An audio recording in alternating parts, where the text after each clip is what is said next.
ఈ పత్రికా సమావేశానికి హాజరైనటువంటి పత్రికా మిత్రులకు, అదేవిధంగా ఈ సమావేశానికి వచ్చినటువంటి ఎల్ఓపి లీడర్ కౌన్సిల్ మధుసూదన్ గారు, మాజీ మంత్రి దయాకర్రావు గారికి, వినయ్ భాస్కర్ గారికి, ఎక్స్ఎమ్మెల్యేలందరికీ, ఈ స్టేజ్ పైన వాళ్ళందరికీ కూడా నమస్కారాలు. 2023 మే 6న కాంగ్రెస్ పార్టీ రాహుల్ గాంధీ నాయకత్వంలో, రేవంత్ రెడ్డి గారి నాయకత్వంలో ఆర్ట్స్ కాలేజీలో జరిగినటువంటి రైతు డిక్లరేషన్ ఏదైతే చేశారో, ఆ రోజు ప్రభుత్వం రావడం కోసం రైతులకు ఎలాంటి డిక్లరేషన్ చేసి ఎలాంటి హామీలు ఇచ్చారో ఆ హామీలు ఇచ్చి కాంగ్రెస్ ప్రభుత్వం వచ్చిన తర్వాత 2.5 సంవత్సరాలైనా కూడా ఒక్క హామీని కూడా నిలబెట్టకపోగా రైతులకు అన్యాయం చేస్తుంది. కాబట్టి ఒక్కసారి వరంగల్ జిల్లాలో మరి అదే మే 6న రైతు సదస్సు ఏర్పాటు చేసుకొని, రైతు ప్రతినిధులందరూ కూడా హాజరయ్యే రైతు సదస్సు ఏర్పాటు చేసుకొని ఒక్కసారి గుర్తు చేసుకొని, వారిపైన 2.5 సంవత్సరాలు పూర్తయి 3వ సంవత్సరాలకు పోతున్నారు కాబట్టి కాంగ్రెస్ ప్రభుత్వం పైన ఒత్తిడి తీసుకురావడం కోసం కేటీఆర్ గారు హాజరయ్యి ఈ సదస్సుకి హాజరై ప్రభుత్వం పైన ఒత్తిడి తీసుకురావడం కోసం ఈ సదస్సు ఏర్పాటు చేసుకోవడం జరిగింది. ఈ సదస్సు కోసం చాలా హాల్స్ కూడా చూడడం జరిగింది. మ్యారేజెస్, పెళ్ళిళ్ళు చాలా ఉండడం వల్ల ఎక్కడ కూడా హాల్స్ అన్నీ కూడా బిజీగా ఉండడంతో ఖాళీ ప్లేసులు ప్రభుత్వం యొక్క కేడీసీ కానీ, కూడా ప్లేస్ కానీ, ఇంకా ఇతర ప్లేస్గా చూడడం జరిగింది. అదే ప్రైవేటు స్కూల్ ప్లేసులు కూడా చూడడం జరిగింది. కానీ ఇక్కడ ఉన్నటువంటి ప్రభుత్వము నాయకులు పర్మిషన్, కేడీసీ కానీ కూడాది కానీ ఏమి చెప్పకుండా పర్మిషన్ దాని గురించి జాప్యం చేస్తున్నారు. అదేవిధంగా ప్రైవేట్ ప్లేస్లు కానీ ఇంకో ప్లేస్ కానీ చూడడం జరిగింది. చిన్న టెక్నికల్ వాటిని చూసి ఈరోజు సాయంత్రం వరకు ఆ సదస్సు కోసం, రైతు సదస్సు కోసం కూడా ఏ ప్లేస్ అనేది కూడా సాయంత్రం వరకు క్లారిటీగా ఇచ్చేసి ఈ 10,000 మందితో జరిగే సదస్సుని ఉమ్మడి వరంగల్ జిల్లాలో ఉన్నటువంటి రైతు ప్రతినిధులు హాజరయ్యేటువంటి, ఇది రైతు సదస్సు మాత్రమే, ఇది సభ కాదు, రైతు సదస్సు. ఆ రోజు డిక్లరేషన్లో రాహుల్ గాంధీ గారు ఏ విధంగా ఏమి వివరించారో ఒక పవర్ పాయింట్ ప్రజెంటేషన్ ద్వారా రైతులకు ఒకసారి మళ్ళీ గుర్తు చేస్తూ ఏ విధంగా మోసం చేశారు, ఇప్పటికైనా బుద్ధి తెచ్చుకొని రాబోయే 2.5 సంవత్సరాల్లో రైతులకు న్యాయం చేయాలనే ఉద్దేశంతో ఈ సదస్సు ఏర్పాటు చేసి వారి మీద ఒత్తిడి తీసుకురావడానికి ఏర్పాటైనటువంటి సభ.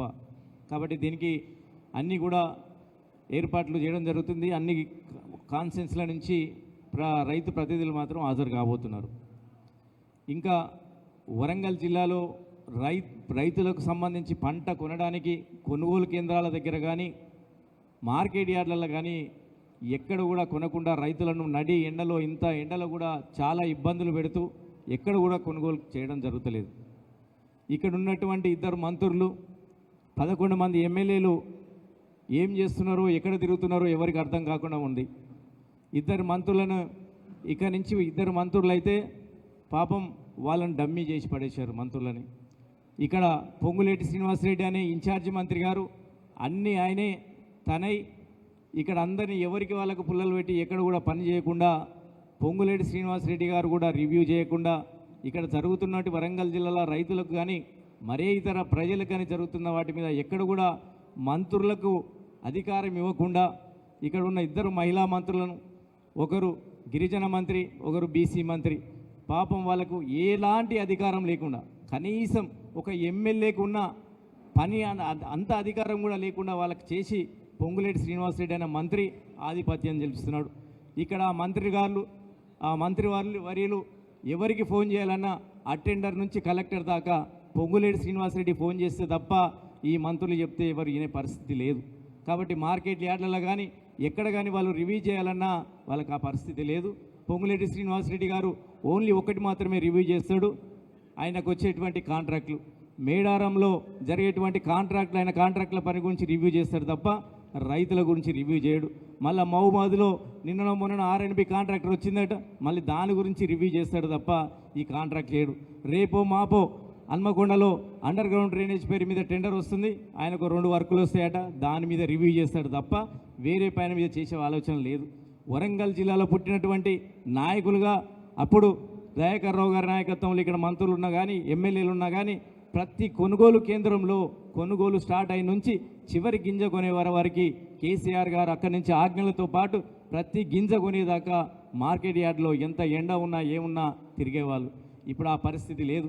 ఎందుకంటే ఎమ్మెల్యేలకు అధికారం లేదు, మంత్రులకు అధికారం లేదు, పోతే వాళ్ళకి ఎవరు సమాధానం చెప్పాలనో తెలియదు. ఒకవేళ అక్కడికి పోయి రైతుల ముందు ఫోన్ చేస్తే ఆ అధికారి ఫోన్ ఎత్తురో లేదన్న భయంతో వీళ్ళు మార్కెట్లకు పోయే పరిస్థితి లేదు. కాబట్టి వీళ్ళు మారాలి అంటే ఖచ్చితంగా ప్రజలు రైతులకు కూడా అర్థమైంది. ఎందుకంటే ఇంత చేత కాకుండా ఇంత వ్యవస్థలో ఇంత దీన వ్యవస్థలో ఇక్కడ నాయకత్వం ఉమ్మడి జిల్లాలో కాంగ్రెస్ నుంచి గెలిచినటువంటి నాయకులకు దుస్థితి పరిస్థితి వచ్చిందంటే దయచేసి అర్థం చేసుకోవాలి.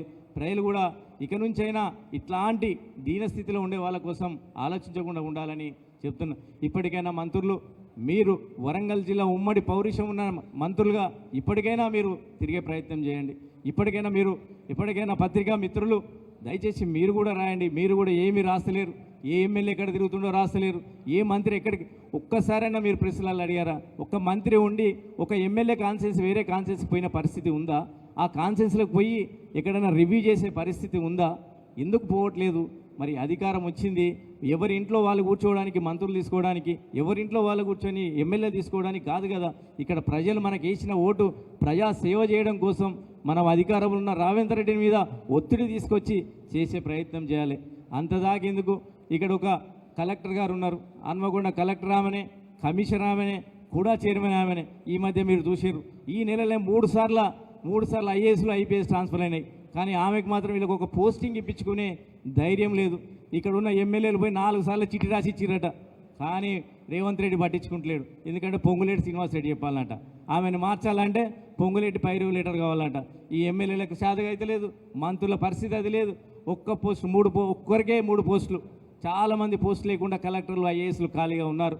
అంటే పోస్టులు ఇక్కడ క్రియేట్ చేసింది చిన్న జిల్లాలు చేసుకొని ఇక్కడ డెవలప్మెంట్ చేసుకోవడానికి కేసీఆర్ నాయకత్వంలో అన్ని ఏర్పాట్లు చేస్తే మీరు ఒక్కొక్కరికి 3 పోస్టులు ఇచ్చి వాళ్ళు పనిచేయరు, ఇంకో పోస్టింగ్ రాకుండా ఉండి ఎక్కడికక్కడ ఈ వరంగల్ జిల్లాలో పరిస్థితులు అలా ఉన్నాయి. కొనుగోలు కేంద్రాల్లో రైతులకు చాలా అన్యాయం జరుగుతుంది, చాలా ఇబ్బందులు పడుతున్నారు. ఎప్పుడు వడగళ్ళ వానలు వస్తాయా, ఎప్పుడు ఇబ్బందులు అయితే తడిసిన తర్వాత మళ్ళీ వీళ్ళు కొనే పరిస్థితులు ఇప్పుడే కొంటలేరు, మరి అప్పుడు కూడా కొన్ని పరిస్థితులు ఇబ్బందులు అయితే అనే దాంట్లో ఆందోళన రైతులు ఉన్నారు. ఖచ్చితంగా ఈ రైతు సదస్సు ద్వారా ఈ ప్రభుత్వానికి ఒక హెచ్చరిక ఇవ్వాలనే ఉద్దేశంతో ఈ రైతు సదస్సు ఏర్పాటు చేయడం జరుగుతుంది. దీనికి రైతు ప్రతినిధులు హాజరవుతారు. ఖచ్చితంగా దీని తర్వాత ప్రభుత్వం పైన మరింత ఒత్తిడి తీసుకొచ్చి రైతులకు న్యాయం జరిగేదాకా పోరాడతామని ఈ సందర్భంగా తెలియజేస్తున్నాను. Thank you. ఇప్పుడు గౌరవ మాజీ